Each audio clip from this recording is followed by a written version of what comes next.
0, Roger. Laid on Delta Tango 0045, over.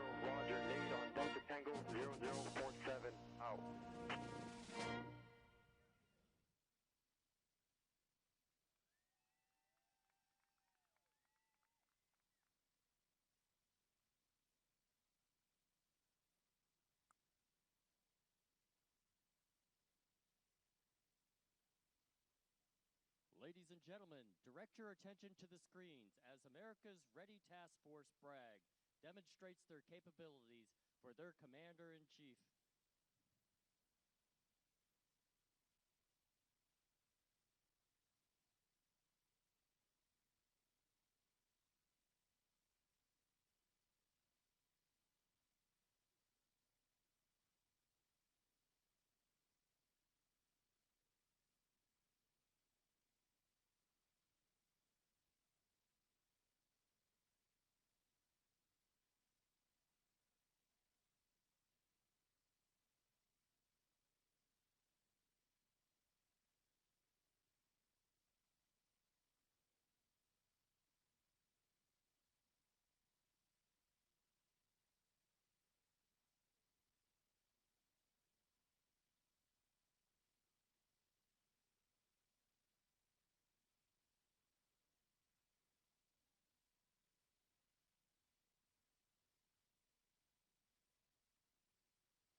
Task Force Bragg, conditions are set.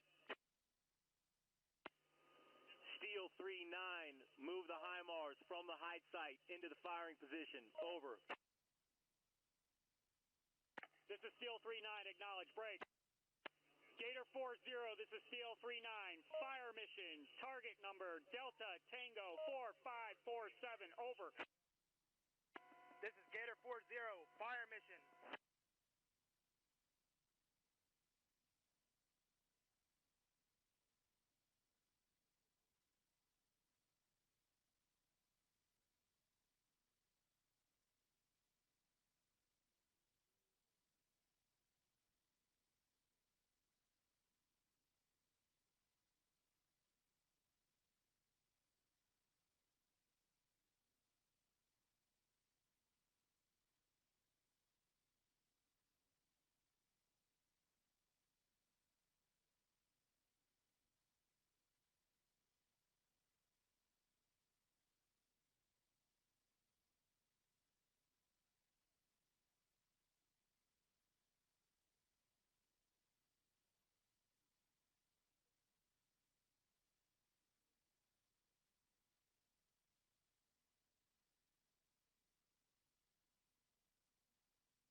Gator 23, laid in safe on Delta Tango 4547.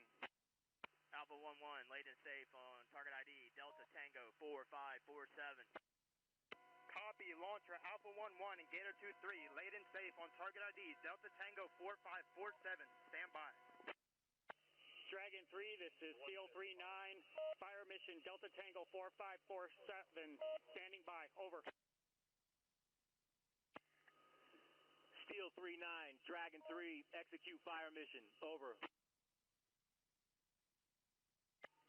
Gator 40, this is Steel 39. Fire, target number Delta Tango 4547. Over. Launcher Alpha 11 and Gator 23, target ID Delta Tango 4547, fire. Gator 23 shot, target ID Delta Tango 4547. Over.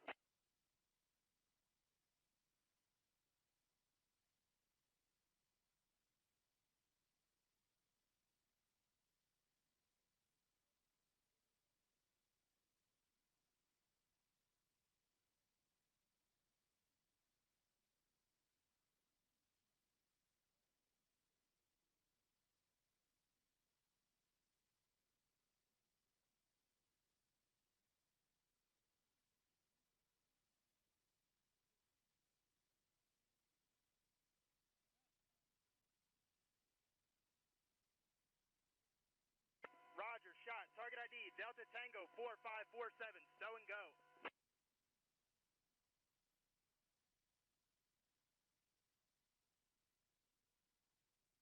Charlie 01 copy, have established BP BOA.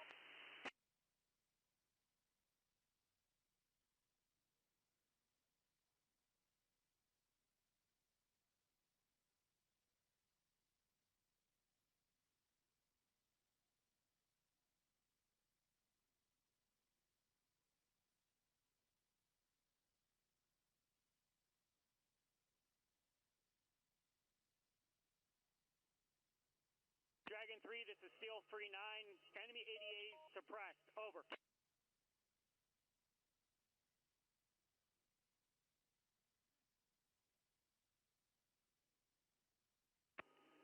Steel 39, Dragon 3, acknowledge fire mission complete.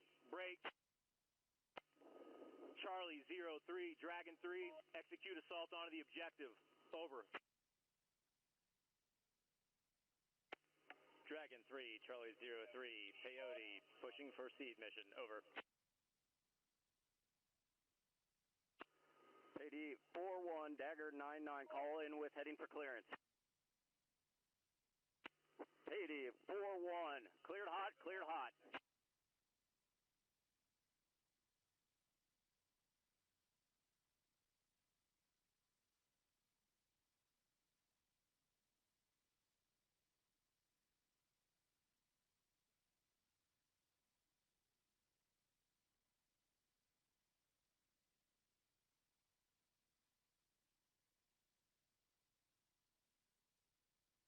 Peyote 42, cleared hot, cleared hot.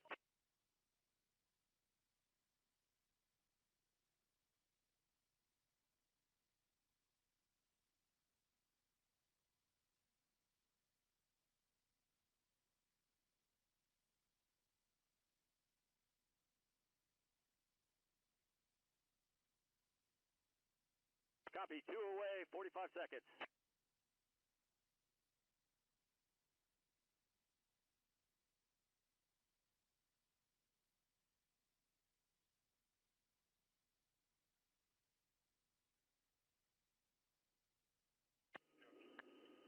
Coyote 4-2 and Dagger 9-9, copy, 2 away, 20 seconds.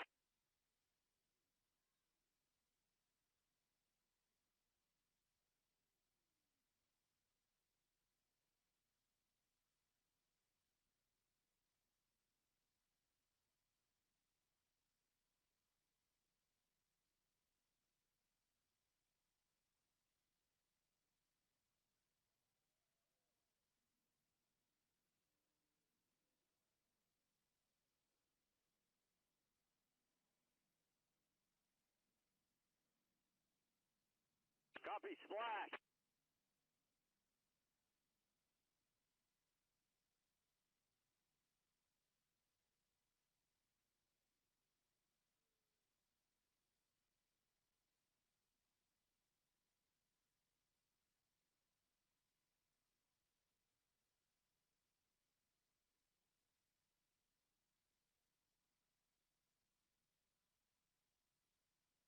Charlie 5-1, this is Charlie 0-1. Execute, execute, execute. Over. Dragon 3, this is Charlie 03, half force inbound, pre-assault fires commencing shortly.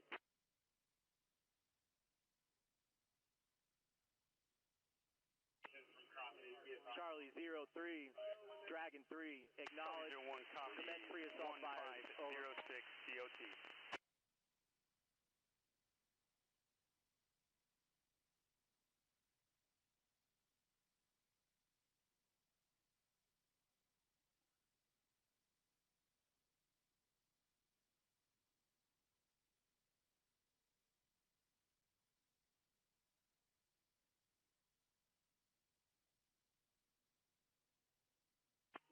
Task Force Bragg, Dragon 3, we are 1 minute till pre-assault fires, over.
Charlie 01, copy. HLZ ice.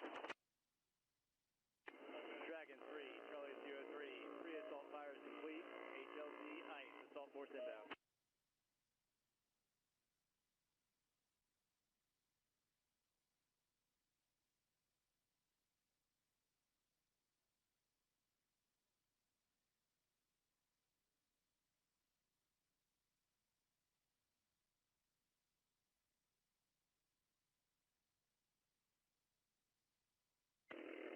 Dragon 3, Charlie 03, assault force rapid, wheels down, HLZ blue, HLZ net, over.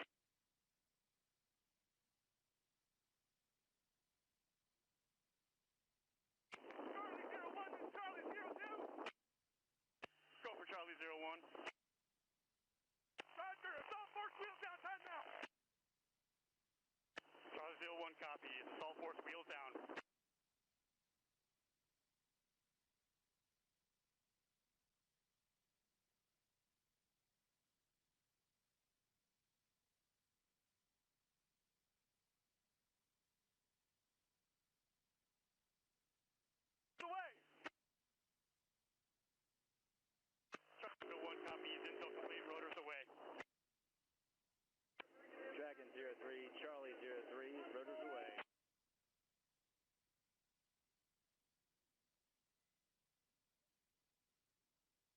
Charlie 01.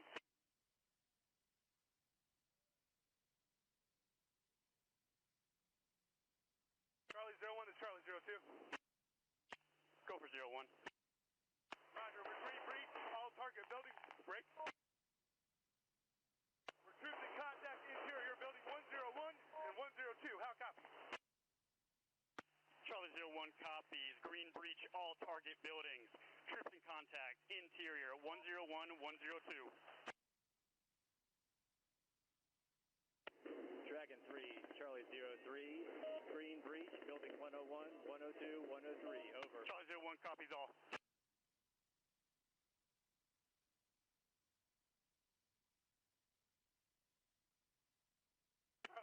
Charlie 01, Charlie 02. Go for 01. Building 103, secure. Stand by for slant. Slant 0003, how copy? Charlie 01 copies. Building 103, clear and secure. Slant 0003.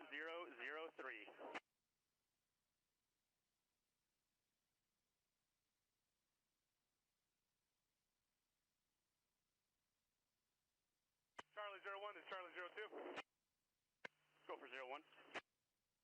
Building 101, clear and secure at this time. Stand by for slant.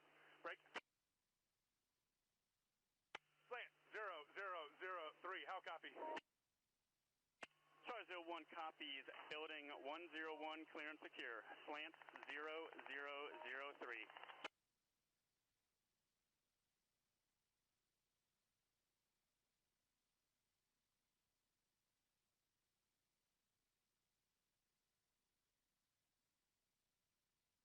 This is 0. Copy all. Monitor and advise if they go dynamic. Charlie 01 is Charlie 02. Go for 01. Roger, building 102, clear secure at this time. Slant 0003. Break.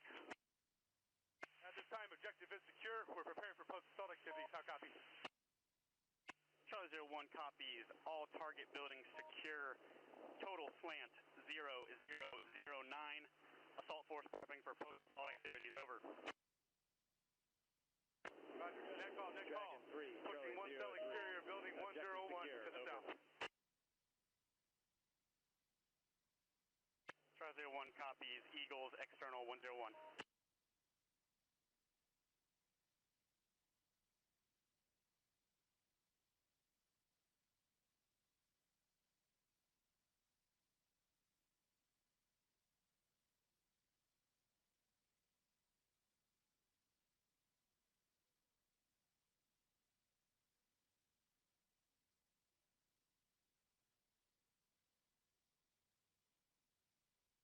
Net call, net call.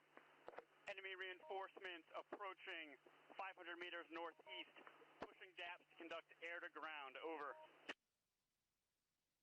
02 copies all.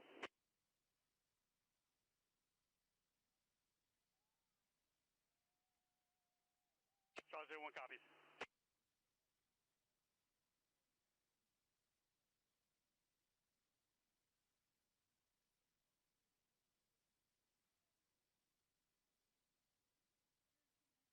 Zero 01 is Charlie 02. Go for 01. Roger, we've begun functional defeat of the TEL. Burning 1 minute. Copy, burning 1 minute.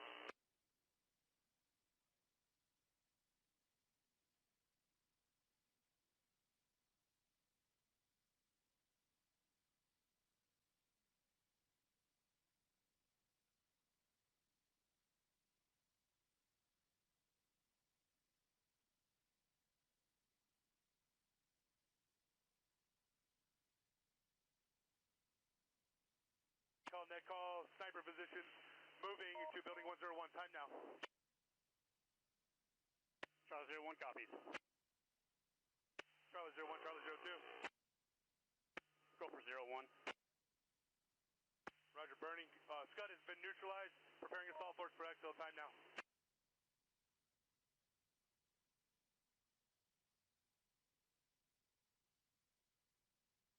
Charlie 51, this is Charlie 01. Copy, threat neutralized.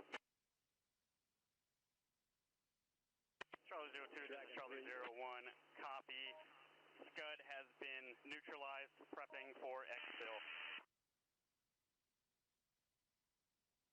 Charlie 02, this is Charlie 01. Go for 02. Air-to-ground engagement complete. Enemy reinforcements destroyed. How copy, over? Charlie 02 copies all. Break. Bravo 27, Bravo 41, pushing from BP Boa to the overhead. 2 minutes. Charlie 01, this is Charlie 02. Bravo 27, Bravo 41, checking in as Bragg. Go for 01. Dragon 3, this is Charlie Time is all forces prep for exfil. defeated. Strong Assault pointing. force prep The for objective at exfil the time. and waiting for lift. Over. Charlie 01 copies. Assault force postured for exfil. Over. 02.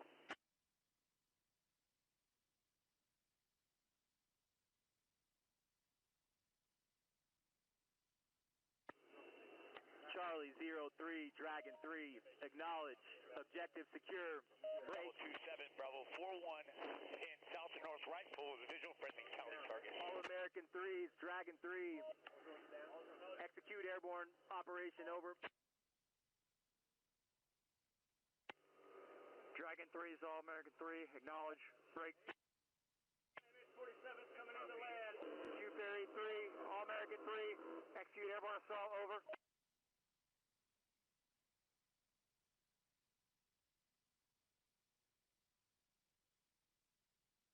All American 3, Q Ferry 3, acknowledge. On the comms with aircraft. 2, T-27 inbound with deep pallets of sustainment.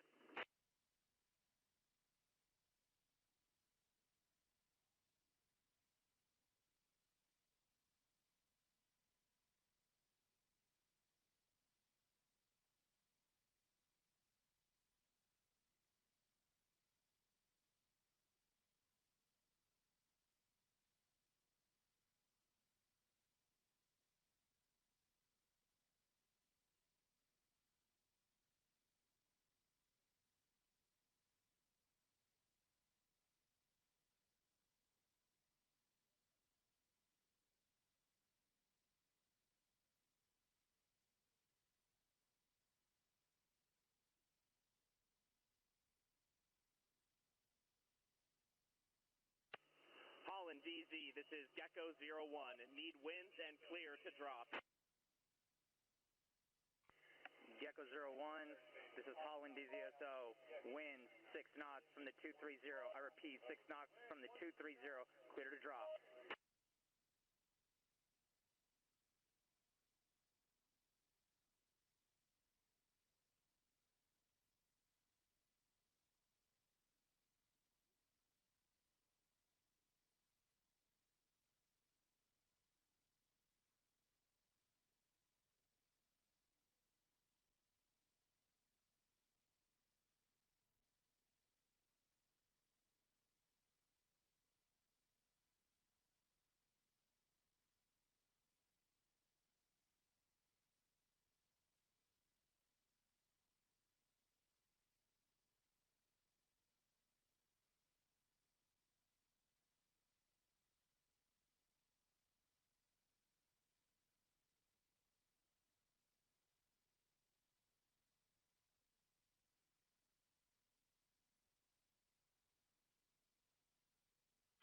Task Force Bragg, Dragon 3. Time on target, first bundle, 4 mics. Over.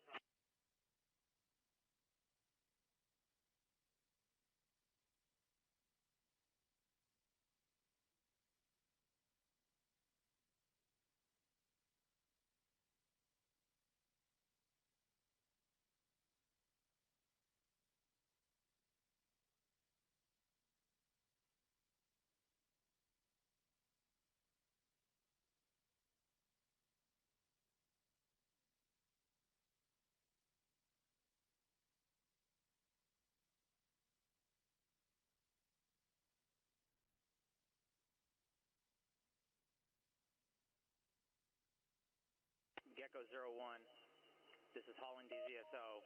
Winds 6 knots out of the 230. I repeat, 6 knots out of the 230. Clear to drop.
D, this is Gecko 01, 8 bundles away.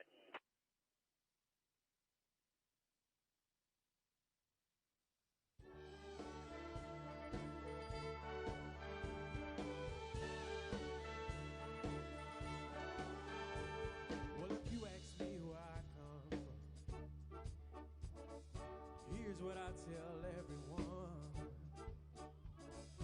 I was born by God's dear grace in an extraordinary place. All-American 3, 2 Fury 3, last pallets on ground. Stars and Drop them stripes. cleared for personnel drop. And the eagle flies. This big old land won't count days straight. Happiness ain't out of reach. Hard work pays off the way it should. I've seen enough to know we got it good. With the stars and stripes and the eagle flies. Here we go. Bragg, Dragon 3. There's a lady that stands in the harbor of believe. And there's a nickel, the price that it costs to be free. No, it ain't the only place on earth, but it's the only place that I prefer. Raise my kids the my daddy did. To love my wife the same way. When the stars and stripes and the eagle flies. Yes, there's a lady that stands in the harbor of what we believe.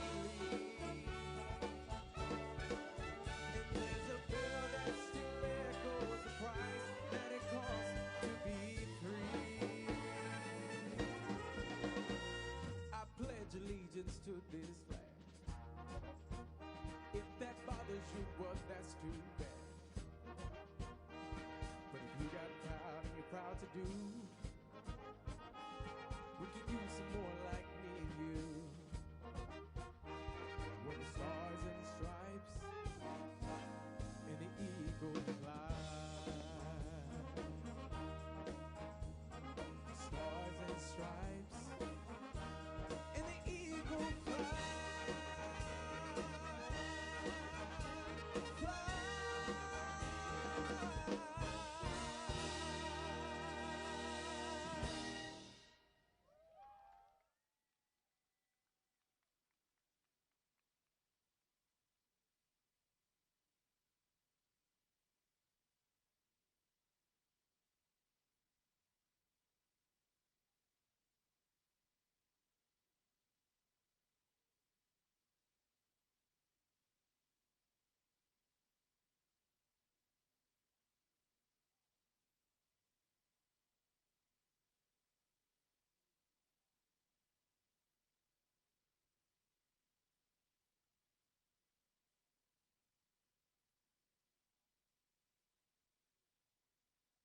Holland DZ, Jill 40, request surface winds and drop clearance. Jill 40, Holland DZ, winds 4 knots out of the 225. I repeat, 4 knots from the 225, clear to drop.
daughter and a son, be a lover to their mother, and everything to everyone.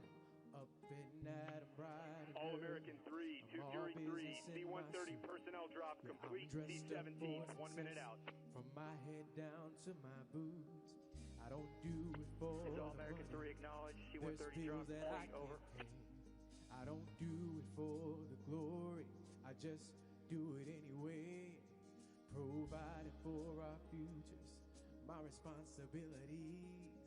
Yeah, I'm real good under pressure, being all that I can be.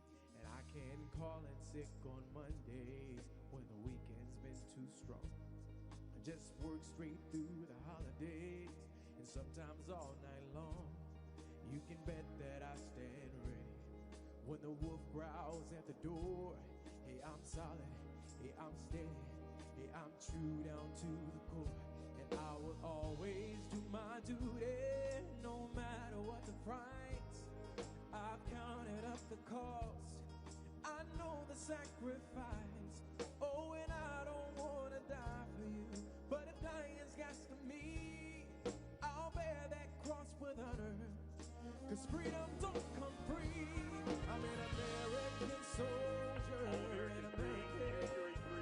Beside my brothers and my sisters, I would probably take a stand. When liberty's in jeopardy, I will always do what's right. I'm out here on the front lines, sleep in peace tonight. American soldier, I'm an American soldier.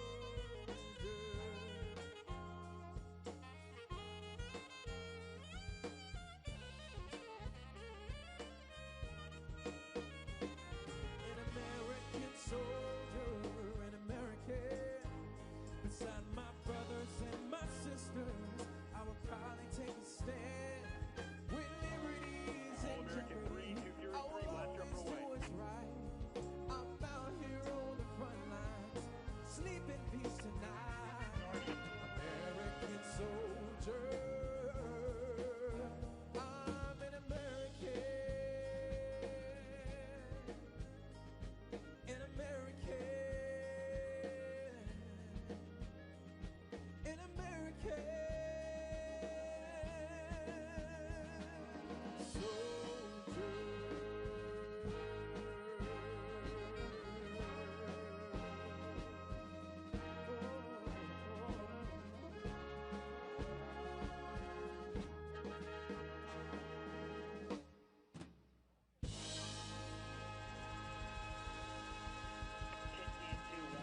This is Holland DZSO.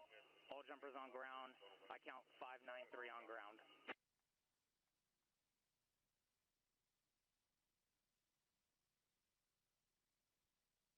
Battalion, last 20, cancel, do not load, special instructions at my command. Delta Tango 0045, Delta Tango 0047, over. Dragon 3 is Black All-American 3, 20, Airborne assault complete, cancel, over. do not load, at my command. Target number Delta Tango 0045, over.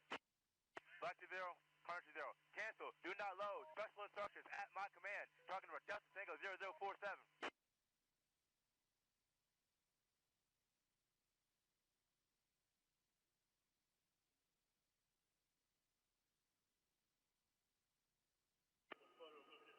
All-American 3, Dragon 3, acknowledge. Airborne assault complete, break.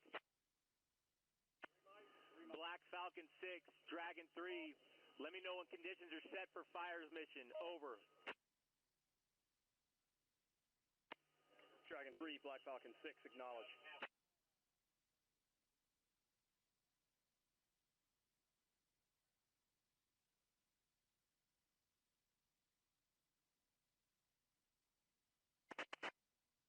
Black 20, D10, ready on target number Delta Tango 0045, over. Carter's ready on target number Delta Tango 0047. Roger, battalion ready.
3, this is Black Falcon 6.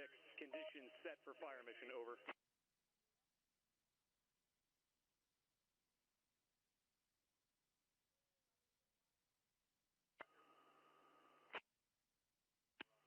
Black Falcon 6, Dragon 3, execute fire mission, over. Dragon 3, Black Falcon 6, acknowledge, break. Black Falcon 20, this is Black Falcon 6, fire, Series Falcon, special instructions at my command, over. Black Falcon 6, this is Black Falcon 20, fire, Series Falcon, special instructions at my command, out. Black Falcon 6, this is Black Falcon 20, Series Falcon ready, over. Series Falcon ready, out. Demon, stand by.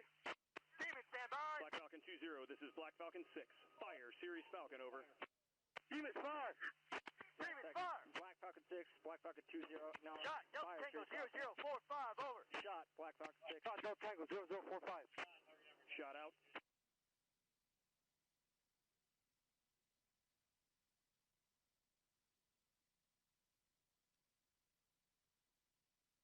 Splash, Delta Tango 0045, over. Splash, Delta Tango 0045. Splash, Series Falcon, over. Splash, Series Falcon out.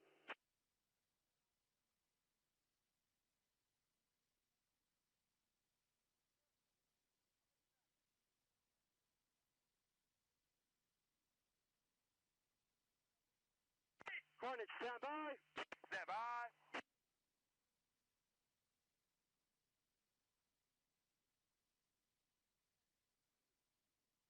Hornet, fire. Fire. Shot, talking about Delta Tango 00457. Shot, Delta Tango 0047.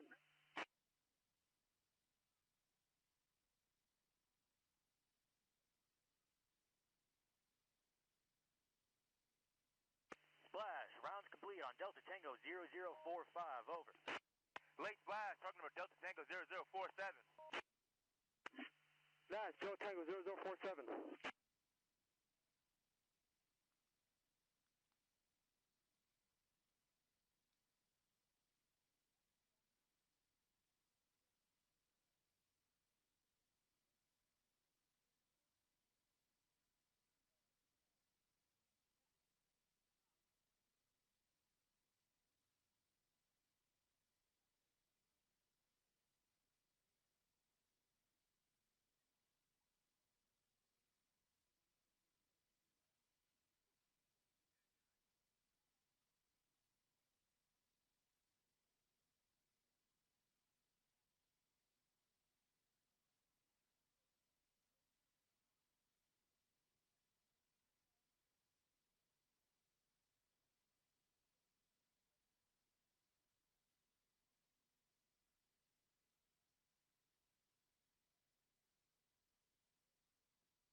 Carnage rounds complete on target number Delta Tango 0047. Round complete, Delta Tango 0047. Series Falcon, over. Rounds complete, Series Falcon out. Black Falcon 20, this is Black Falcon 6, end of mission, Series Falcon, 1 infantry platoon and 3 BMPs destroyed, over. Black Falcon 6, this is Black Falcon 20, end of mission, Series Falcon, 1 infantry platoon and 3 BMPs destroyed, out. Dragon 3, this is Black Falcon 6, end of mission on Series Falcon, over.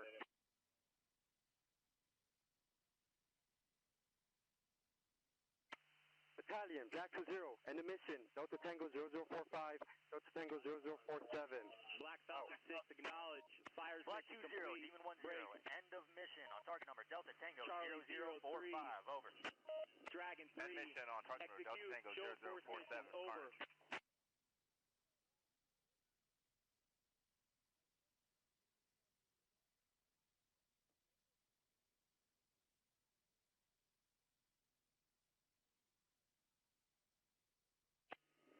Dragon 3, Charlie 03, Coyote show of force pushing now. ETA 2 mics, over.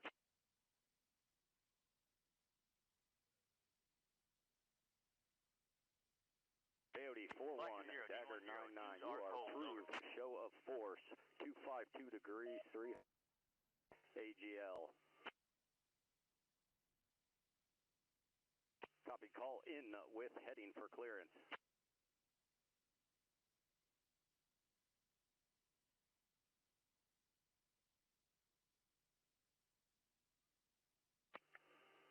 Continue from IP Falcon.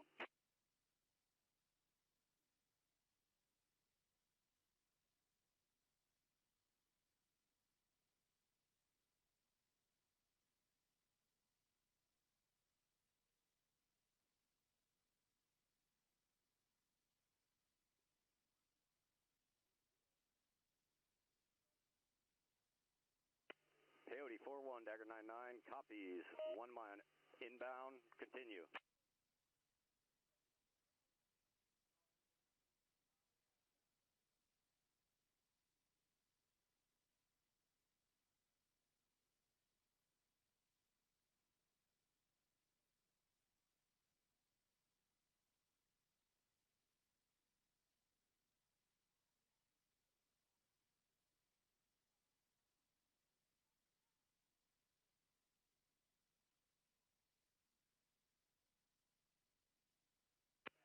Coyote 41, Dagger 99, visual, good heading, call wings level.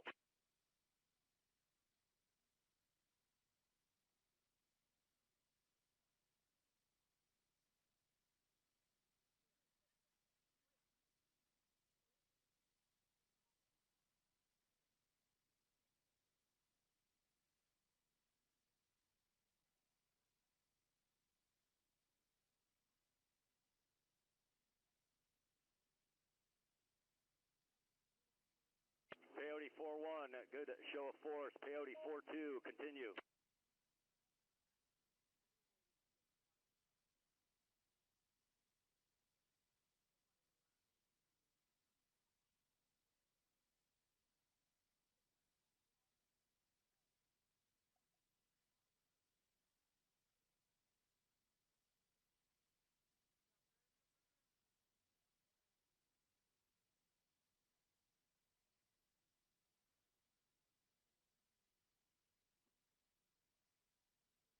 Coyote 42, copy, left pole, clear the airspace.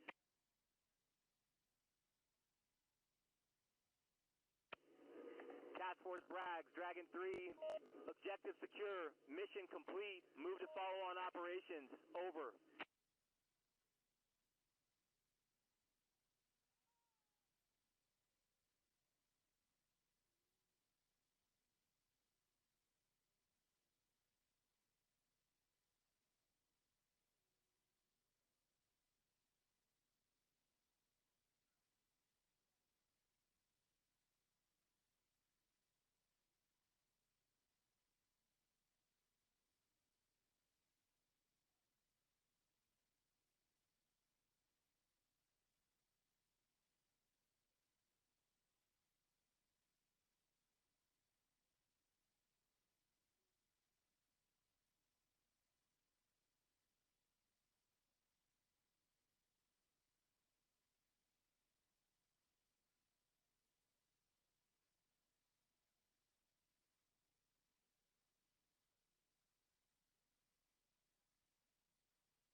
big dog will fight when you rattle his cage. And you'll be sorry that you messed with the U.S. of A. 'Cause we'll put a boot in your ass, it's the American way. Hey, Uncle Sam, put your name at the top of his list. And the Statue of Liberty started shaking her fist. And the eagle will fly, and it's gonna be hell when you hear Mother Freedom start ringing her bell. And it'll feel like the whole wide world is raining down on you. Oh,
Ladies and gentlemen, please welcome the 29th Secretary of Defense, Pete Hegseth.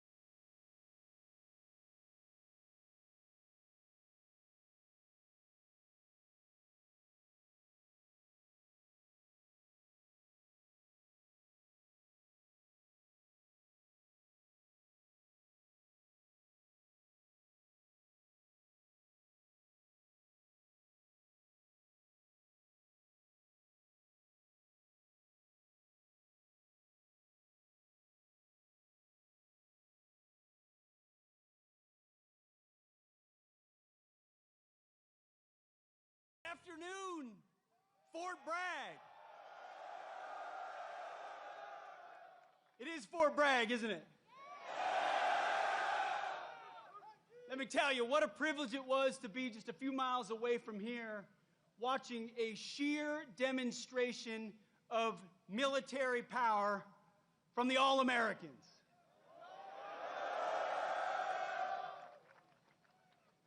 It's incredible. I wish every American could stand in that field and watch 600 paratroopers fall from the sky after preparatory fires and assault on the objective.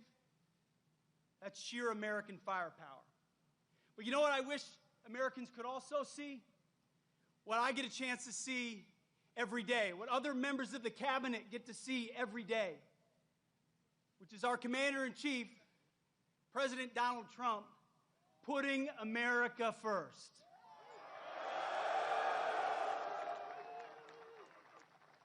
It doesn't matter the situation, whether he's meeting with foreign leaders, we're meeting in the Oval Office, or he's talking to soldiers. He's the same leader we know and love. He's laser focused on America first, on peace through strength, and on supporting our American warfighters and vets.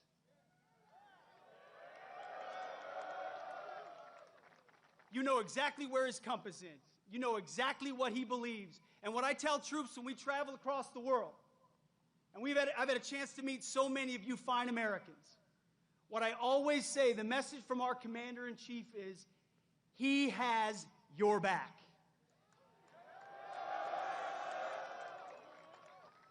That matters. Let me tell you, I've been, not that long ago, in shoes and boots similar to yours.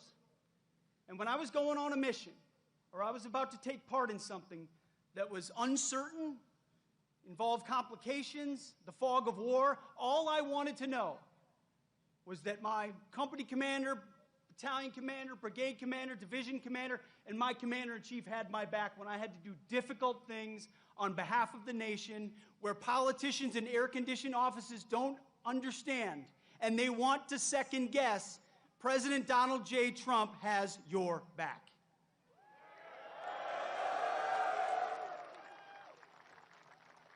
So at the Defense Department, we're doing three critical things at his direction. Number one, we're restoring the warrior ethos. We're getting back to basics.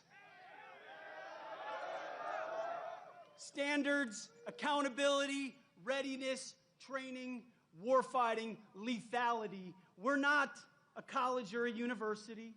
We're not interested in your woke garbage and your political correctness.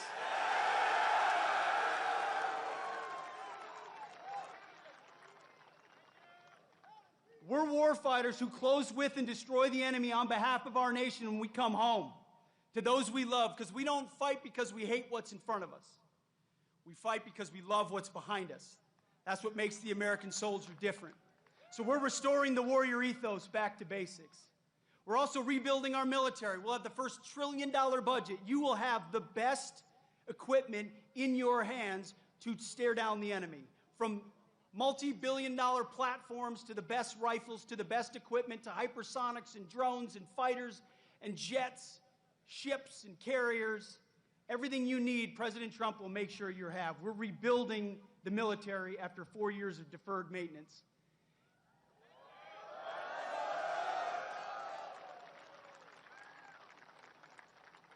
And finally, we're reestablishing deterrence. Our allies know that we stand with them, and our adversaries know what we are capable of doing to them, so that we can maintain peace through strength. President Trump seeks peace. He wants peace. So do I. So do you. For our families, for our kids and our grandkids. But those who long for peace must prepare for war. And that's something the 82nd Airborne, America's 911, does every single day. So it's an absolute honor to be your 29th Secretary of Defense. You have my pledge that every single day our focus is on you and your mission and having your back. And you're about 1 minute away from hearing from your Commander-in-Chief, President Donald Trump. God bless you and God bless our nation.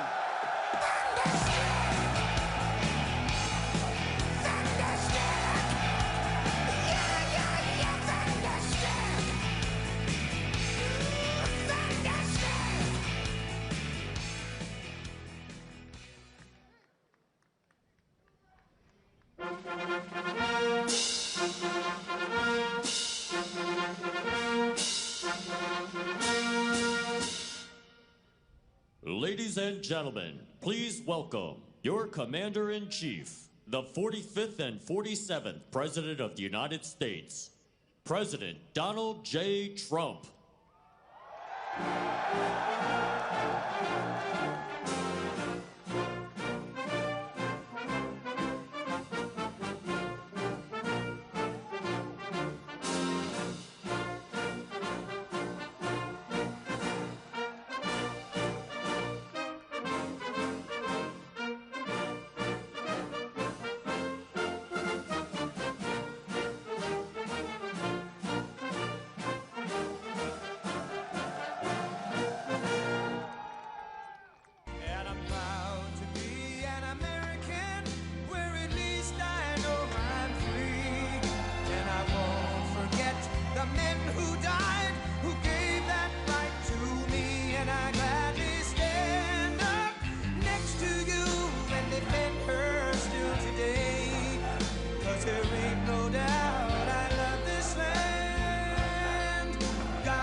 From the lakes of Minnesota to the hills of Tennessee, across the plains of Texas, from sea to shining sea, from Detroit down to Houston and New York to LA, where there's pride in every American heart, and it's time we stand and say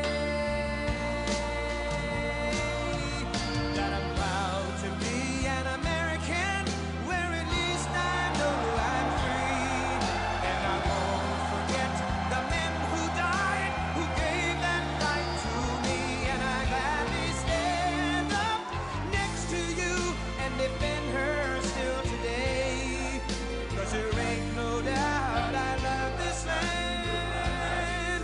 God bless the USA.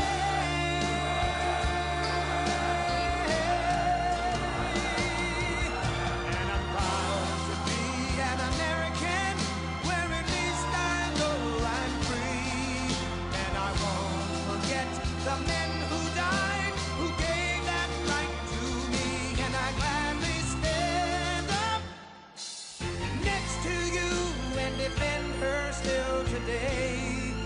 'Cause there ain't no doubt I love this land. God bless the USA.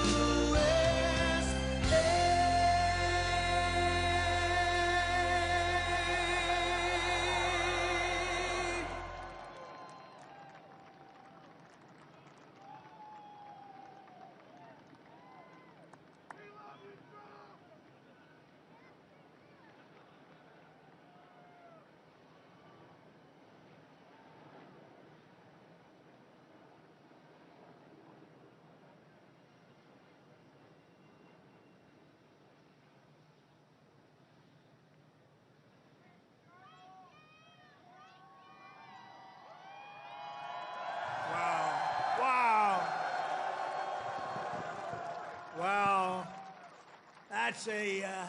That's a beautiful sight, and it's a beautiful sight to be with you in a place called Fort Bragg.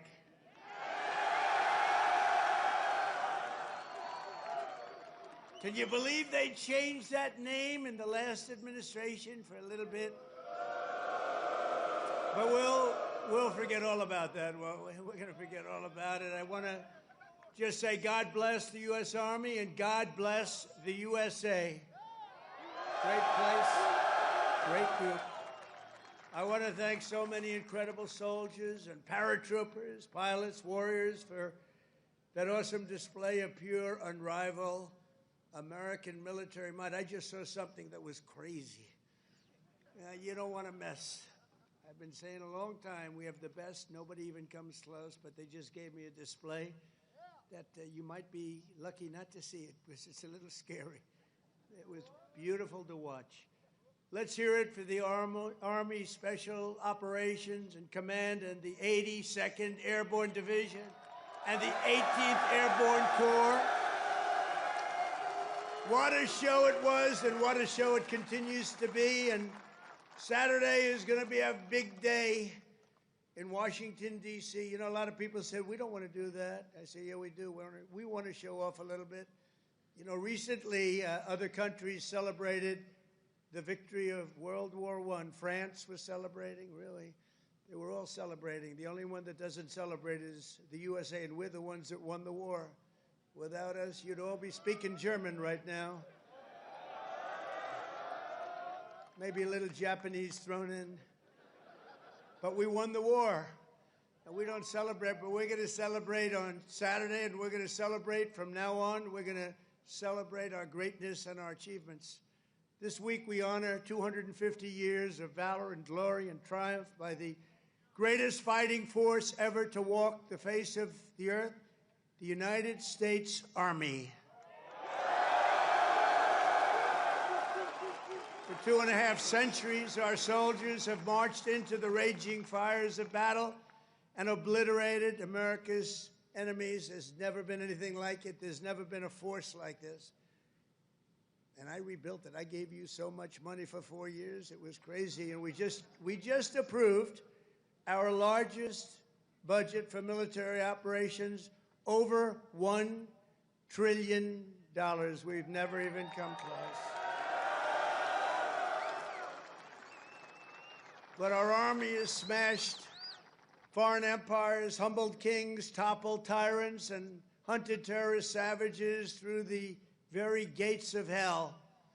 Our soldiers do not rest until they win. You know that better than anybody. From June 1775 to June 2025, those foolish enough to challenge America's army have been met with unyielding strength, unbreakable spirit, and unstoppable, overwhelming force. Time and again, our enemies have learned that if you dare to threaten the American people, American soldier will chase you down, crush you, and cast you into oblivion. That's what happens, unfortunately. That's what happens. Doesn't sound very nice, but it's true, isn't it? The last sound you ever hear will be the dueling howl of Black Hawks in the dead of night, the thunderous boom of artillery fire, or the ferocious roar of a U.S. Army infantry brigade charging over the horizon. That brigade is going to charge like you've never seen before, and hopefully I can keep you out of that, but if I don't, you're ready. Is that right? If I can keep you out of it. If I keep you out of it, that's okay, but if we need it, you're ready. You know, it's called peace through strength, isn't it? Peace through strength. For our adversaries, there's no greater fear than the United States Army. They all fear us, and we have the greatest force anywhere on earth. You know, you read different stories that others are building and building and building. We have a force like no other. They said it would take 5 years to defeat ISIS. We did it in 4 weeks. 4 weeks. We let him go. Unlike other of your leaders, I let him go. And we had General Raisin Kane, who's now the head of the Joint Chiefs of Staff, because I liked him. He was a warrior. He was a great warrior. And now he's been rewarded for his incredible work. But they said it would take 5 years, and we did it in 4 weeks. Someday I'm going to ask him to explain that one to me. But it was the television generals that said that. The real generals got out and fought, and nobody fought like them ever. But for the American people, there's no greater pride because you are the righteous sword of American justice and the ultimate shield of American freedom. This week we remember that we only have a country because we first had an army.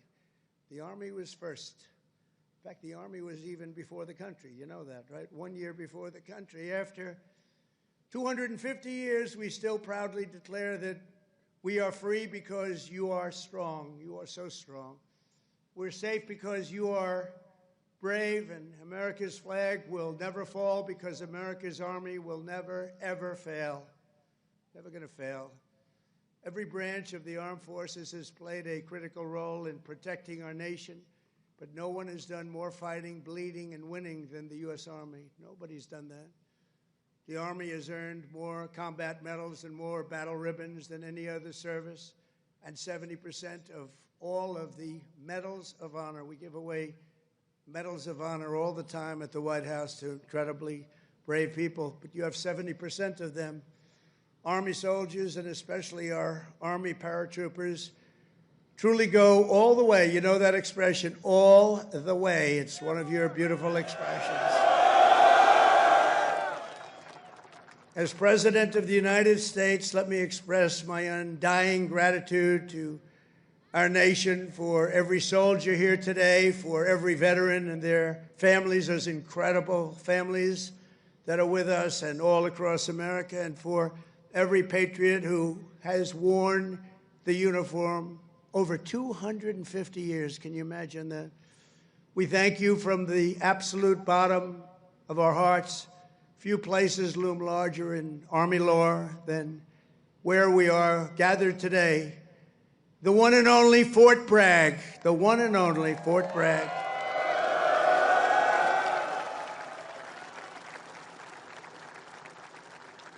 But remember, it was only that little brief moment that it wasn't called Fort Bragg. It was by the Biden administration, not Trump. I had nothing to do with it. We got it changed. We said, you know, I came here numerous times and everybody, they kept saying Fort Bragg, Fort Bragg. I said, you know, it's not the name, but then I was making a speech. I said, what do you think I should call this place? Call it Fort Bragg. I said, Fort Bragg, how you doing?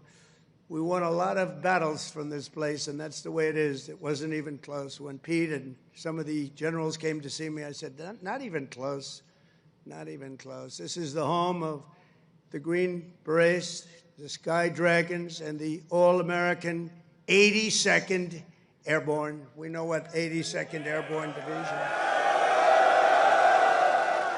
This is where the GIs who won the Second World War learned to pack their parachutes and push howitzers and go right into those C-47s with lots of arms and push them right out those big, beautiful doors and wield their bayonets and pry the enemy from the hedgerows of the French countryside. France needed us badly.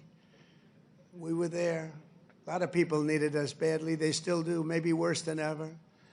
It was here in this soil that the Army forged the medal that held strong at Bastogne. It was here the mighty paratroopers earned their wings before they rained down death from above to liberate Sicily, Normandy, and even the Netherlands. That's right. We saved the Netherlands. Every inch of this base is steeped in the legacy of those warriors who have said with pride, "Sir, I trained at Fort Bragg, sir." That was pretty cool. And that is why we restored the historic name of this very, very special place. I don't know if it could be the same place. Fort Bragg is in, that's the name. And Fort Bragg, it shall always remain. That's never going to be happening again.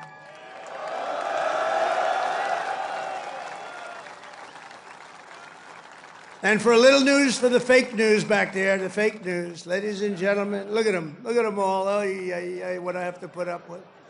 Fake news. What I have to put up with. But they're all right. They've been very nice today. They were impressed with that display, I can tell you that. I think it took them a little by surprise. But for a little breaking news, we are also going to be restoring the names to Fort Pickett, Fort Hood, Fort Gordon, Fort Rucker, Fort Polk, Fort A.P. Hill, and Fort Robert E. Lee.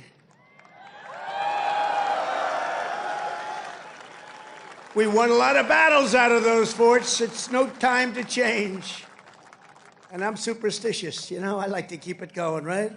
I'm very superstitious. We want to keep it going. So that's a big story. We just announced that today to you for the first time. They said, why didn't you wait till Saturday? I said, I can't wait. I got to talk to my friends here today. This is a record crowd. You know, you never had a crowd this big. That's an honor. You think this crowd would have showed up for Biden? I don't think so. I don't think so. I don't think so. Maybe I'm wrong. Maybe I'm wrong. I want to thank so many great leaders here today, including Secretary of Defense Pete Hegseth, who's been great. By the way, Pete, thank you. Great. And he went through the wars, you know? Pete went through the wars. He had to get through a very hostile group of people that I think really don't want to see America be great again, maybe, or something, but he persevered and he got there, and he's doing a fantastic job. Great job, Pete. Thank you very much. Secretary of Veterans Affairs, Doug Collins, a fantastic man. Thank you, Doug. You're doing a great job. Doing a great, great job. Way, way up from the last administration, Veterans Administration. It's way up. You saw the recent poll. The people are happy. They weren't happy a couple of years ago. They were really happy 5 years ago. But it went downhill from there. We did so much. We got you medical. If you had to wait, if you had to delay at all, you go out to see a private doctor. We pay the bill. You take care of it. You don't wait for 6 months and end up getting very sick on something that could have been done with a little shot or a pill. We did that. Then they wanted to drop that. I said, we're not dropping it. But, Doug, I'm proud of you. I just heard some great things. Thank you very much. The Secretary of the Army, a really brilliant young guy, went to Yale. Can't have everything. Top student, Dan Driscoll. Thank you. Thank you, Dan. And we have your senators, Senator Ted Budd and Senator Tom Tillis. Thank you, fellas.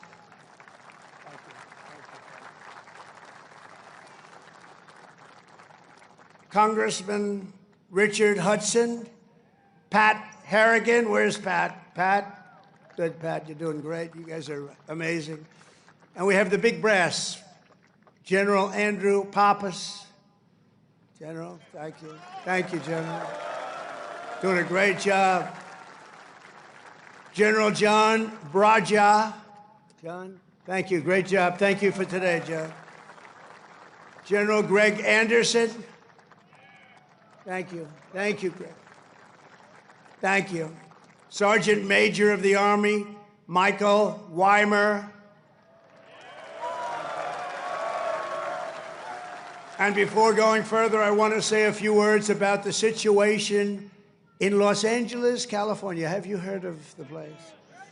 Where I've deployed thousands of National Guard troops and hundreds of Marines to protect federal law enforcement from the attacks of a vicious and violent mob. And some of the radical left, they say, oh, that's not nice. Well, if we didn't do it, there wouldn't be a Los Angeles. It'd be burning today, just like their houses were burning a number of months ago.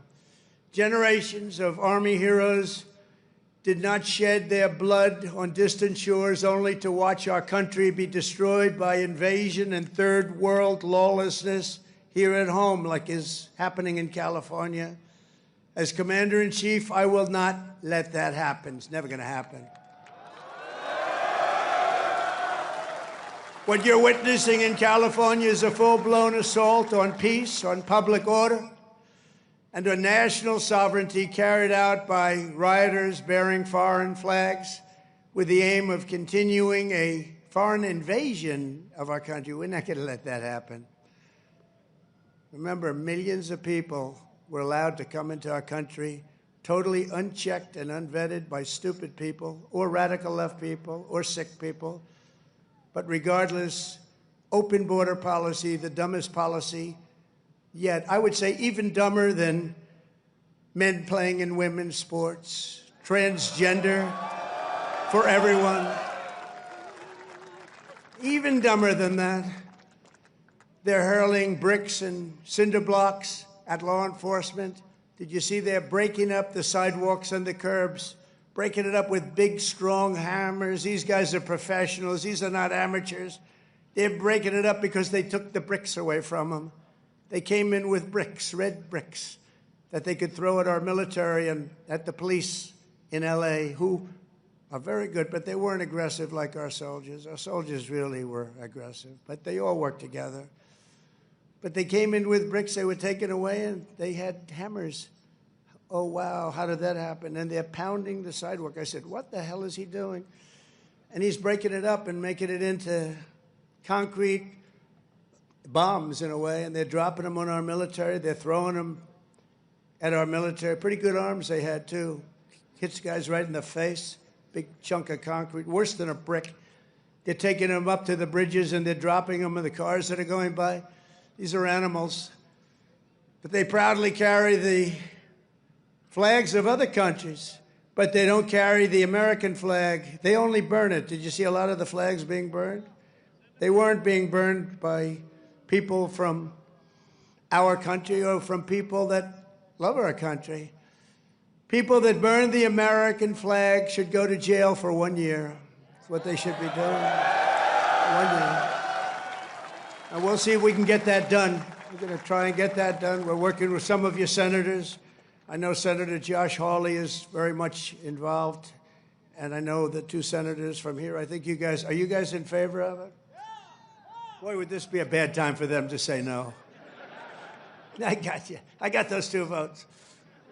The agitators are throwing firebombs, Molotov cocktails, lighting vehicles ablaze. You saw the cars that were burning, mobbing police officers and ICE officers who are the toughest people you'll ever meet, and they love our country, and they're getting really they want to stomp on them, but they're too tough. They don't allow it. And attempting to infiltrate and occupy federal buildings wearing armor and face shields. The best money can buy, somebody's financing it. We're going to find out through Pam Bondi and Department of Justice who it is. They're already on it. Who's financing all this equipment? Very professional. Under the Trump administration, this anarchy will not stand.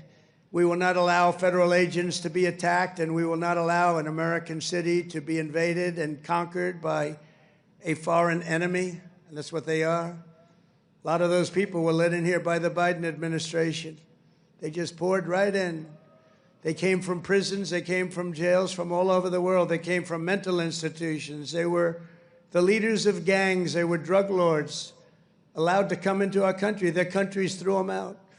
Their countries would bus them or drive them right to our border and say, go in there. You ever come back, we're going to kill you.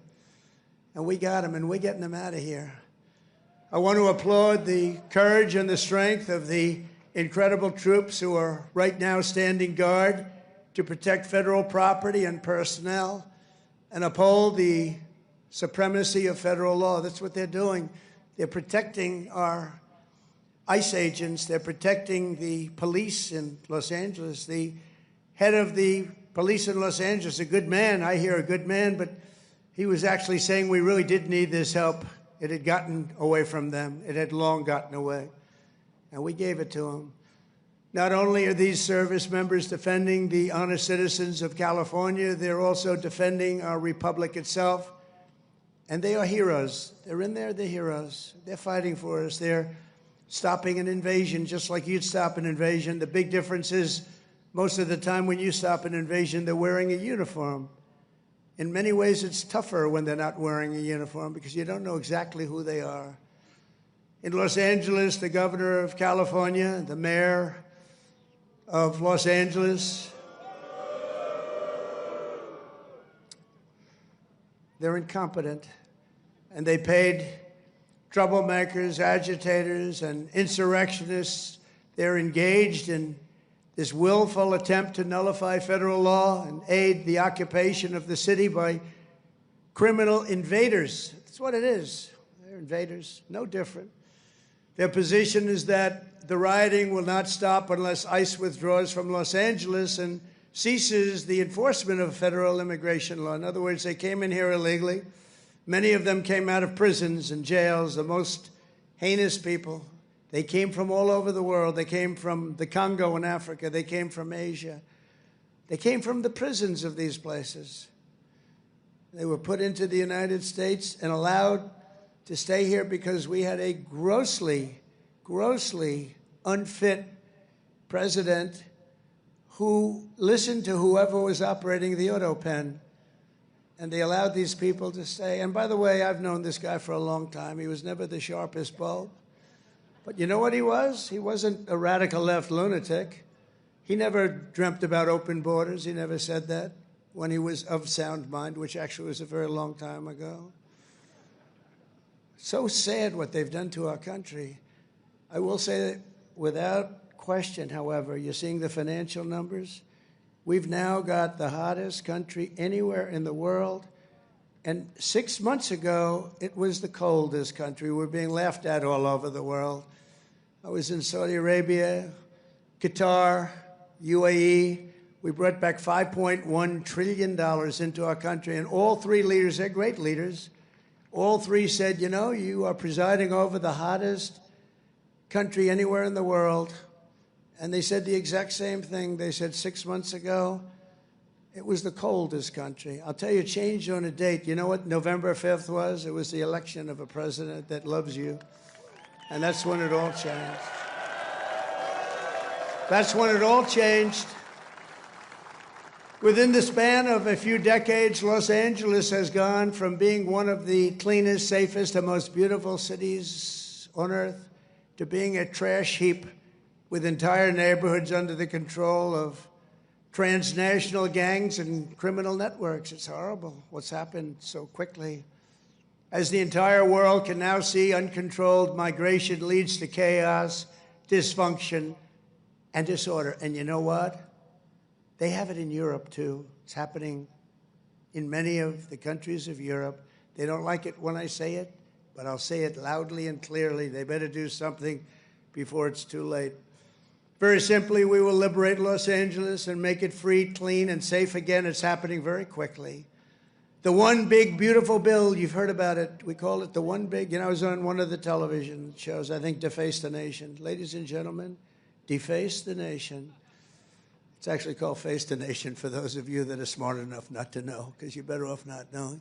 But I was on one of the shows, and I said, we got to get a great bill. They said, would you like it to be one bill, or would you like it to be 7 or 8 bills? They said, I want one big, beautiful bill. And the Republican Party liked that statement. They call it one big, beautiful bill, so that's good. And that's what it is. It's great. And it's currently before Congress. It provides all necessary funding for ICE, for Border Patrol, and for the Department of Defense. And I told you at a level that we've never had before, over $1 trillion. We better get that bill approved. Otherwise, your helicopters and your planes and your equipment's going to start to look a little bit old, General. You better push your favorite congressman. You better push these 2 senators. I think they're in good shape, however. But we got to get it approved. And those congressmen by you are all 100%. I don't even have to talk to them. They've been so great. So I want to sign this into law immediately. And with the signing, so many great things will happen to our country. No tax on tips. Think of that. No tax, seniors, on Social Security. No tax on overtime. They're going to pay for themselves. And if you get a car, and if you borrow money to buy the car, we're going to let you deduct the interest payment if it's a new car made in America. Only if it's made in America. If it's made in Japan or China or any place else, we're not really interested in your deduction. I was elected winning all 7 swing states, the popular vote by millions and millions of votes, in all counties throughout America by 2,750 to 525. That's what I call a big number. But this is a mandate from the people to restore the sovereign borders of the United States, and that is exactly what we're doing. Not only the borders, the financial institutions, and our country itself, we will not be deterred, and the mob in Los Angeles or anyone else, anywhere else, will not succeed. They don't even have a little chance. And I will be calling you early as I see this happening because, you know, in theory, I guess you could say a governor could call, but they don't call. They let their city burn, like in Minneapolis with this guy who ran for vice president against J.D. That was a good debate, J.D. against this guy. Remember how bad he was? That was one of the, I said, J.D., there's never been a man like you're competing against. This is the worst. I think he's running for president, too. Can you believe it? But he's a radical left lunatic, and I'll never forget in Minnesota, that city was burning down. Minneapolis was burning down. It was going to burn to the ground, and he wouldn't call the guard. And I waited for a long time, and I called the guard, and I saved it, but I wish I would have called it the first day. And I said, you know, if this ever happens again, because I was thinking about running because the election was rigged and stolen, we all know it. I said, we're going to run again, and if I win, which I hope, remember, we're going to make it too big to rig. But we did. We won by millions and millions of votes. So beautiful to watch. That was such a beautiful, 9:02 in the evening. They said, ladies and gentlemen, Donald Trump is projected to be the winner. I said, well, you think that was easy? I don't think these ladies from North Carolina think it was easy. You know, they followed me. I don't know what happened to their husbands. They're married to very nice people. But they've been to, 138 rallies. They said more. And they're from North Carolina. It's nice that we have one nearby finally, right? They go all over the country. I don't know what the hell's going on, but they're great. They're North Carolina, beautiful, wonderful woman, and we appreciate it. Like 130 rallies or some crazy number. Are your husbands satisfied with that? Are they okay? Oh, here he is. He showed up. One of them showed up. That's great. Congratulations. Great women, actually. The great patriots. We will use every asset at our disposal to quell the violence and restore law and order right away. We're not going to wait 7 days and 8 days and wait for a governor that's never going to call and watch cities burn. And let me tell you, if we didn't do this, Los Angeles would burn. It would be burning to the ground right now, just like their houses burned to the ground just a few months ago. And the only flag that will wave triumphant over the streets of Los Angeles is the American flag. So help me God. The American flag is the one that's going to wave triumphantly over the streets. And now let's get back to the true reason we're here today, celebrating 250 years of unbreakable Army courage. This week we commemorate not just the starting point in Army history, but a turning point in the history of the world. That's how important it is. When the Continental Congress created the Army and appointed its first commander, named happened to be George Washington. Has anybody heard of him? George Washington. Are you okay, darling? Are you all right? Yeah, take your time, please. Doctor, please. Doctor. Doctor in the house. Thank you. Thank you very much. These are great people. They've been waiting here a long time, General, so, you know, we want to give them all the time they need, right? Thank you very much.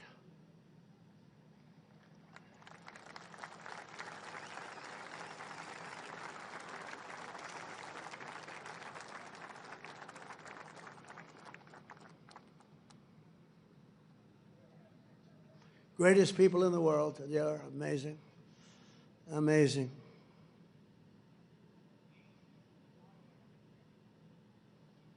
Oh, good. Thank you very much.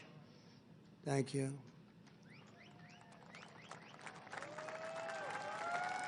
Okay, honey. Thank you. Beautiful young person. Beautiful young person. We have a lot of young people. You know, they have. We won young people, old people, and everything in between. It's sort of nice. Remember, they used to say, but Trump doesn't have the young people. We won everything. Thank you very much, Doctor. Great job.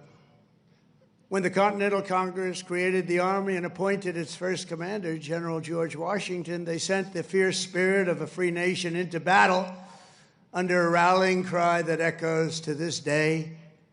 Give me liberty or give me death. Have you heard of it? Quite a beautiful statement. Think of what that means. Give me liberty or give me death. I know exactly what that means. Just 3 days after the birth of the Army, the great patriot, founding father, Dr. Joseph Warren, was on the front lines as a soldiers stood totally outnumbered and outgunned at Bunker Hill. They had a group of soldiers against them that was supposed to be, in that day, unbeatable.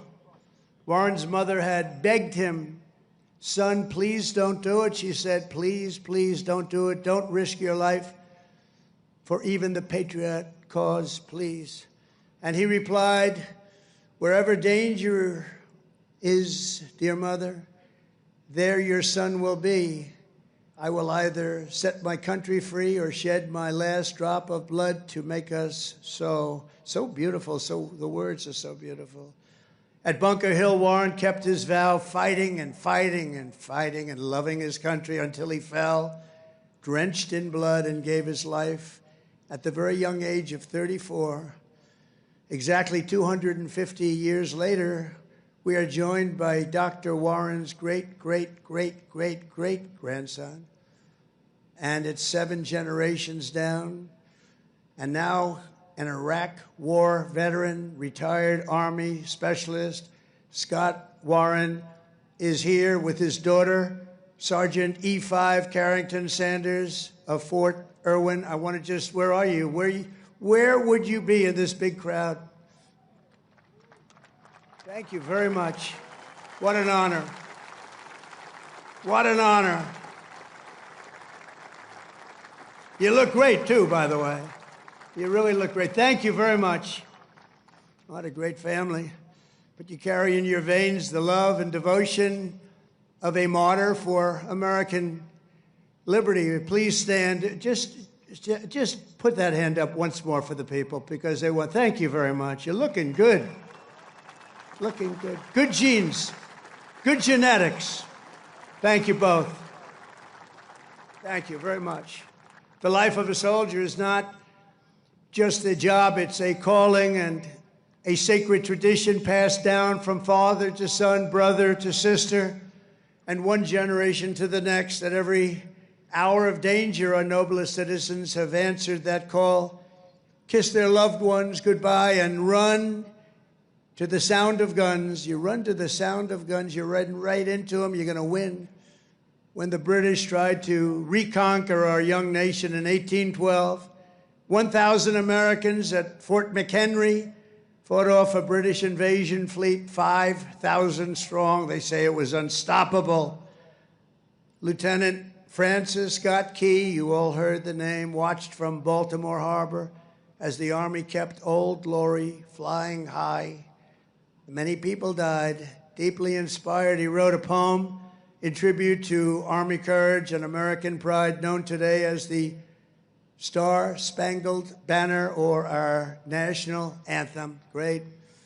8 generations later, we're joined by a descendant of Francis Scott Key, who has spent 2 decades in uniform, Major Kyle Key of Army National Guard fame. Please, Major, where are you, Major? Thank you. Thank you. Looking good, too. What's going on here? These guys they all come from a very fine strain of blood. That's great genetics is right. Thank you both very much. Major Key, thank you for helping to keep this incredible land of ours free and the home of the brave, and that's what it was. Through the decades that followed, the Army conquered the great frontier, won the war that restored our nation and broke forever the chains of slavery. A generation later, the Army's Rough Riders stormed up San Juan Hill with Colonel Theodore Roosevelt and swept the last foreign empire from the American hemisphere, forever swept.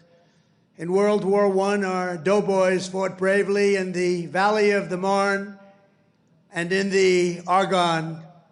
There in 1918, a devout Tennessee Christian named Alvin York, you know that name, charged across an open field towards the German machine guns. They were firing at levels at that time that nobody had ever seen before. They were knocking down everything in their way, including giant trees were coming down. The enemy mowed down more than half of his platoon almost immediately. The platoon was going down like nobody's ever thought possible. But York pressed on into the jaws of death. He slayed German after German and returned with 132 prisoners from behind the enemy lines. And he had the option of killing them, and he didn't want to do that. And that's okay, isn't it, right? It's okay. But he brought 132 back. And his actions and the actions of that great day, that crazy but great day, Sergeant York earned the Congressional Medal of Honor and became one of the most famed and decorated heroes of the First World War. Very famous, actually, because of the movie that was made. And we're joined today by Sergeant York's grandson, Army Colonel Gerald York. Gerald? Thank you. Thank you, Gerald. Thank you very much. It's a great honor to have you. Thank you, Gerald. At his grandfather's funeral in 1964, Gerald was told by the command sergeant major of Fort Bragg that it was about time he joined the Army. And he volunteered for combat in Vietnam and gave the Army 31 of his best years. No, I think your best years are right now. You look very good. Your best years are right now. Keep it going. But Colonel York, we salute you. We salute your family and the fame and the bravery of your family. Thank you very much. Appreciate you being here. And in World War II, the Army once again came to the free world's rescue. Among the millions and millions who volunteered was Henry Armstrong. He enlisted 6 months before his high school graduation and did basic training right here at Fort Bragg. By the next year, he was in Normandy. He fought his way across France as part of Patton's Third Army, crossed the Rhine into the heart of Germany, and helped liberate a Nazi concentration camp. He was a brave person. Command Sergeant Major Henry Armstrong is here with us today. He's 100 years old, a veteran of numerous World War II battles, and 41 years in the Army.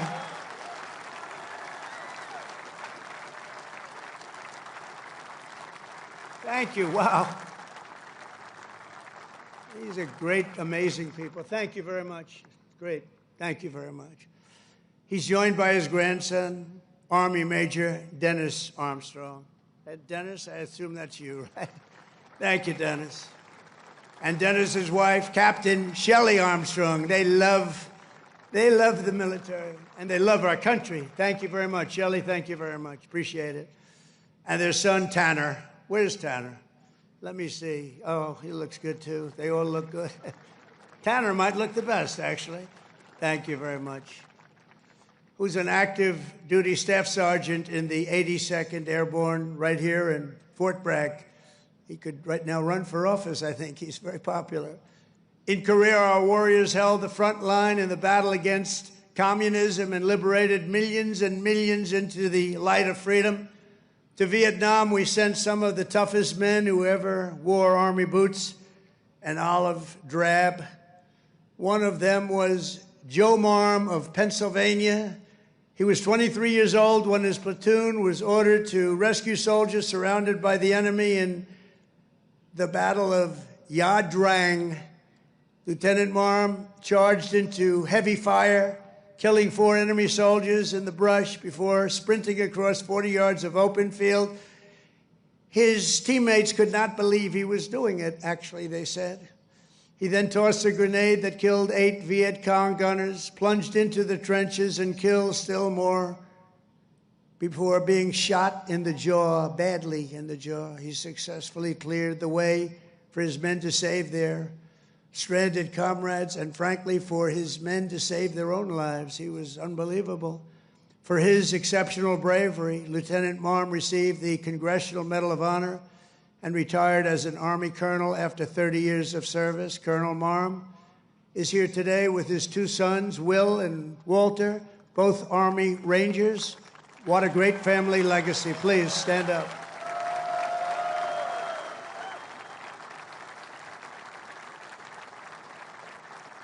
How's your jaw feeling? All right? The jaw? It's all right? Looks pretty good.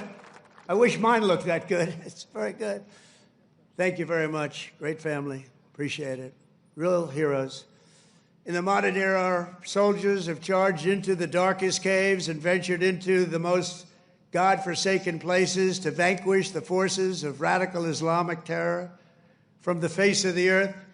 In 2007, Chief Warrant Officer Eric Phillips was stationed at a remote outpost in the Afghan mountains when a massive Taliban force attacked from all sides. He thought he was finished. For 3 hours, he led a hellacious counter-assault to successfully repulse the enemy in close combat. In the same deployment, Eric again repelled an attack by a vastly larger enemy force, saving countless lives. For his spectacular gallantry, Chief Phillips earned the Distinguished Service Cross and the Silver Star, becoming among the most highly decorated warriors of any branch in the war on terror. Actually, he is the most decorated, and it's not even that close. Many, many battles, many, many medals. And he's with us today, Chief Phillips. You did us all proud. Please stand up, Chief Phillips. Thank you. Thank you very much. Thank you.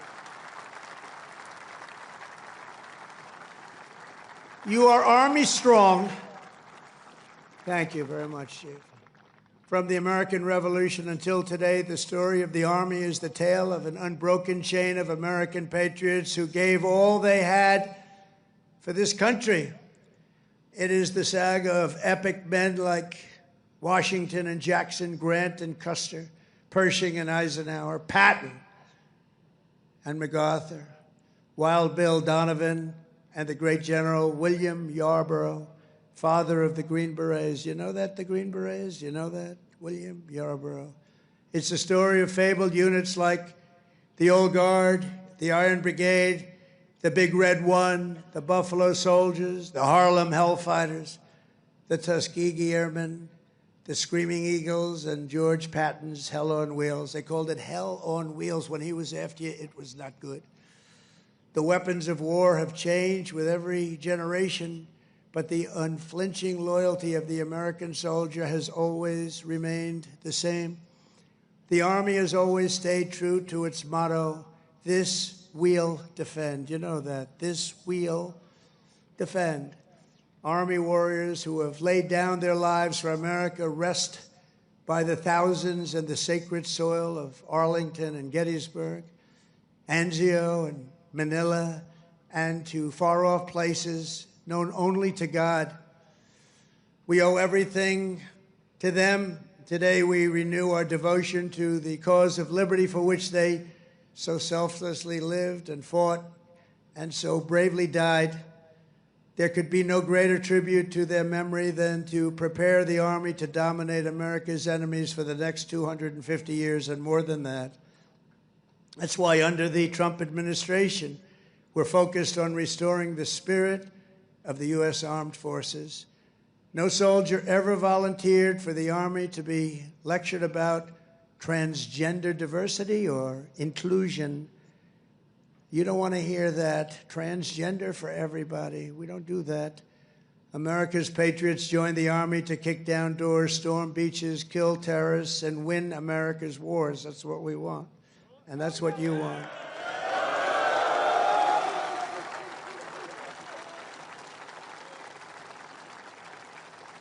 And to that end, we're making that record investment, but not only in the Army, in the other forces also, because you work together as a team. And we're including in that and across the board. Now, you don't have to take this if you don't want. You could be great patriots, say, I don't want a raise. I will not accept it. Let it go back into our country. Let's give it to Gavin Newsom so he can waste it in Los Angeles. No, we don't want to do that, but we're giving you across the board raise for every single service member in the U.S. Armed Forces. We're giving you across the board, and you deserve it. You know, we spend so much money on things that we shouldn't be spending it on. But I think those days are stopping, Mr. Senators and Congressmen that are with us. As part of our one big, beautiful bill, we are also investing over $1 billion to update your on-base housing. And we're building a state-of-the-art missile defense shield to protect our homeland. And it's called the Golden Dome. It's going to be all made in America. We've done it for others. We're now doing it, about time, right? We're doing it for ourselves. After years of recruiting shortfalls, this is, to me, maybe the most exciting things. We're setting the strongest peacetime recruiting records ever. Just think of this. 6 months ago, we couldn't recruit anybody to join the military. Nobody wanted to join. That was 6 months ago. And then we had the election of November 5th. And now we have the strongest recruiting numbers in the history of our country. Can you imagine that? Can you imagine that? We've already surpassed our recruiting targets for 2025, and we're not done yet. And I'll tell you, it doesn't make you feel good when you had to hear 6, 7 months ago that nobody wants to join the Army, they don't want to join our military. Frankly, they didn't want to join our police, our firemen.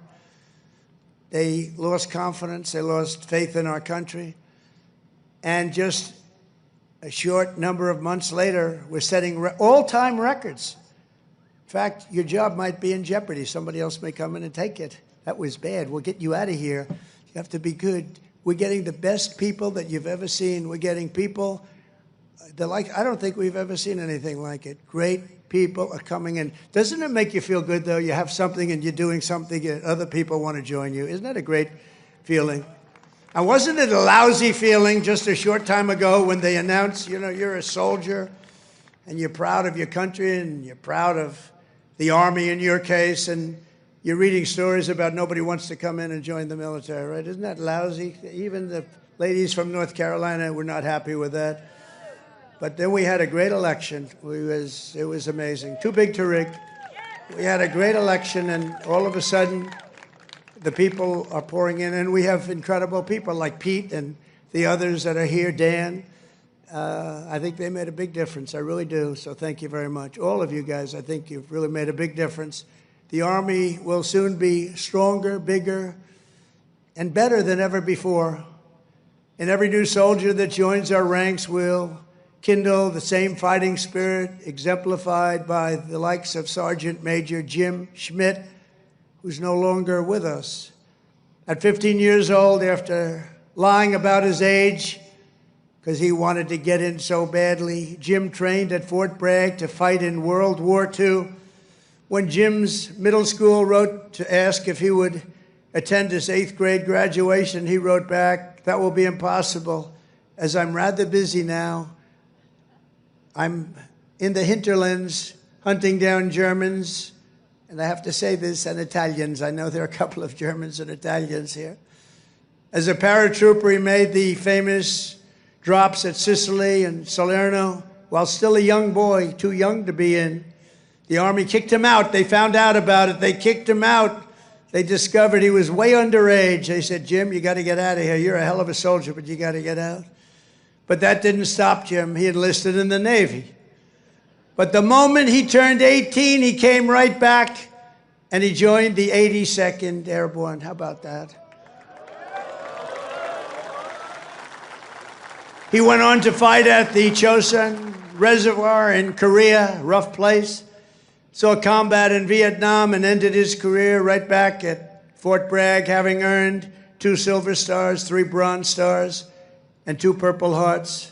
With us today is Jim's widow, Peggy, and their beloved grandson, Army Specialist Christian Forbes, who is currently deployed at our southern border defending our country from an invasion, whether we like it or not. It's an invasion, but I don't know if you've heard, the invasion was 99.9% stopped. Did you hear that? 99? Could even be more right. 99.999% stopped. That invasion is stopped. So I think he's in good shape. Specialist Forbes, I want to thank you for defending America.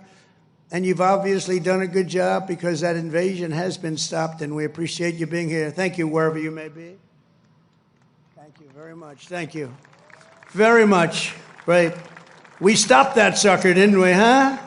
We stopped it. Thank you very much. Each and every one of you here today carries in your souls the love, strength, and courage of millions upon millions of Army patriots who came before you. Your uniforms bear the same stars and stripes that our ancestors carried to victory at Yorktown, across the Great Plains, and over our Rockies, up the Missionary Ridge, down through the streets of Paris. That's right, we went down the streets of Paris. We've got to help our allies, don't we?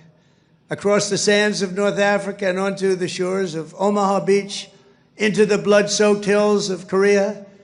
And it was a West Point graduate named Buzz Aldrin who first planted our great American flag on the face of the moon. We know that. Now it's your turn to carry that flag forward and to add your own daring deeds into this chronicle of triumph and legends.